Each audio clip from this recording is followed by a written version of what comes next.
ახალგაზრდა ქალი ქმრის მკვლელობაში აბრალდებული დანაშაულის მარნეულის რაიონში მოხდა. აბრალდებული უკვე დაკავებულია. გავრცელებული ინფორმაციით კონფლიქტის შემდეგ ცოლმა მეუღლე ნაჯახით მოკლა.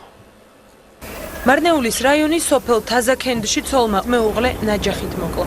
მამაკაცს თავისა და გულმკერდის არეში რამდენიმე ჭრილობა აქვს მიყენებული.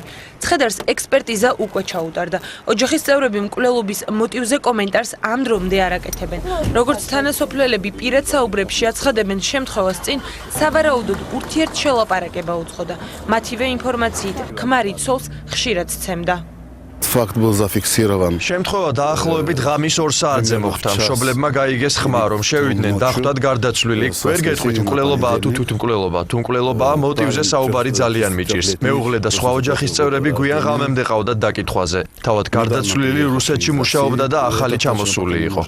მომხდარის შემდეგ დაიკითხნენ გარდაცვლილის ოჯახის წევრები და თავად ბრალდებული. საქმეზე გამოძიება სისხლის სამართლის კოდექსის 11.108 მუხლითაა დაწყებული, რაც ოჯახში ძალადობის ნიადაგზე ჩადენილ განზრახ მკვლელობას გულისხმობს.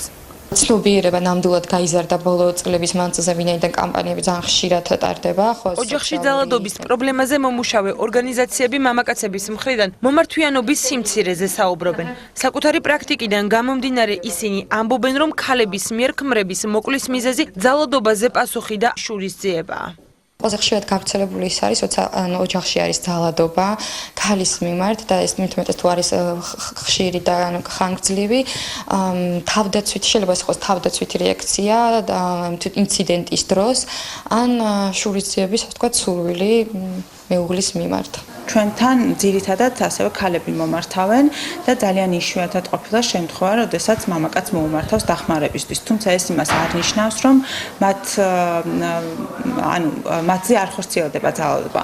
უბრალოდ აქ საქმე გვაქვს უკვე იმ ტრადიციულ შეხედულებებთან, ანუ ჩაკეტილი სივრცეა უფრო და შესაბამისად უჭირთ ამაზე ღიად საუბარი. შინაგან საქმეთა სამინისტროს 2016 წლის მონაცემებით ქვეყნის მასშტაბით ოჯახში ძალადობის შემთხვევებიდან ფატალურად 17 დასრულდა. აქედან 14 შემთხვევაში მსხვერპლი ქალი იყო.